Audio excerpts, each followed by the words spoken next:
Hi guys, அஸ்ஸலாமு அலைக்கும். Welcome to our Samima's kitchen.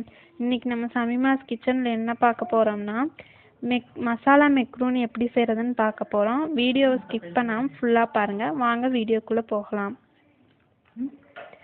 First ஒரு கப் அளவுக்கு நான் மெக்ரூனி எடுத்திருக்கேன். அப்புறம் 4 வெங்காயம், 2 தக்காளி, வேக வச்ச 2 கேரட்டு, பீன்ஸு, ஹாஃப் குடமிளகா, அப்புறம் 1 2 3 மசாலாவும் எடுத்திருக்கேன்.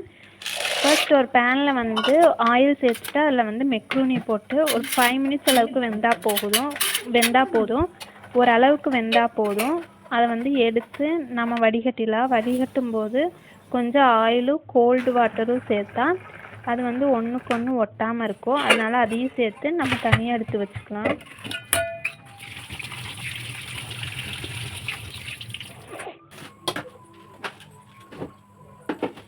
அப்புறம் ஒரு வடைசட்டி அடுப்பில் வடைசட்டி வச்சு அதில் ஆயில் சேர்த்துக்கலாம். ஆயில் சேர்த்துட்டு அது நல்லா கொதித்ததும்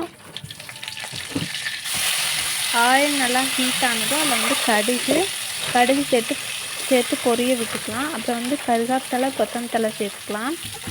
அப்புறம் நம்ம கட் பண்ணி வச்சுருக்க வெங்காயத்தையும் சேர்த்துக்கலாம்.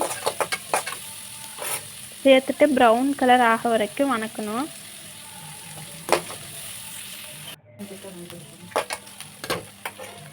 ஒரு 3 நிமிட்ஸ் வணங்கட்டும். அப்புறம் ப்ரௌன் கலர் ஆனால் டேஸ்ட் கொஞ்சம் நல்லா வரும். அதுக்காக ப்ரௌன் கலர் ஆகிற வரைக்கும் வணக்கிக்கலாம். ப்ரௌன் கலர் ஆனதும் அதில் நம்ம கட் பண்ணி வச்சுருக்க தக்காளி சேர்த்துக்கலாம். தக்காளி நல்லா வணங்குறதுக்காக லைட்டாக உப்பும் அதில் இஞ்சி பூண்டு பேஸ்ட்டு போட்டு ஒரு 3 நிமிட்ஸ் அளவுக்கு நம்ம வேக விட்டுக்கலாம்.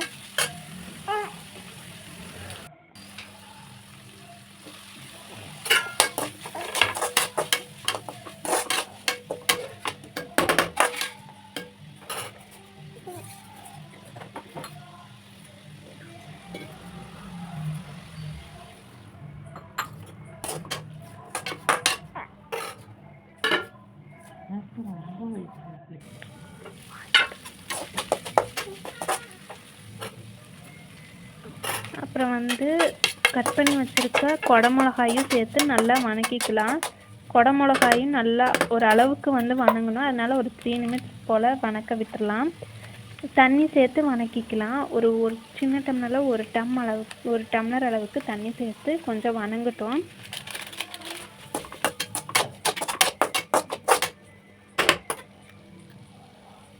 இப்போ வணங்கிருச்சு.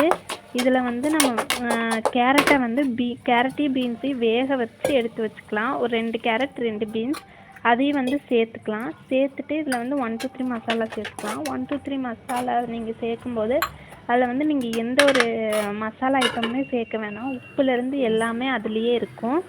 அதனால் நம்ம 1 2 3 மசாலா சேர்த்துக்கலாம்.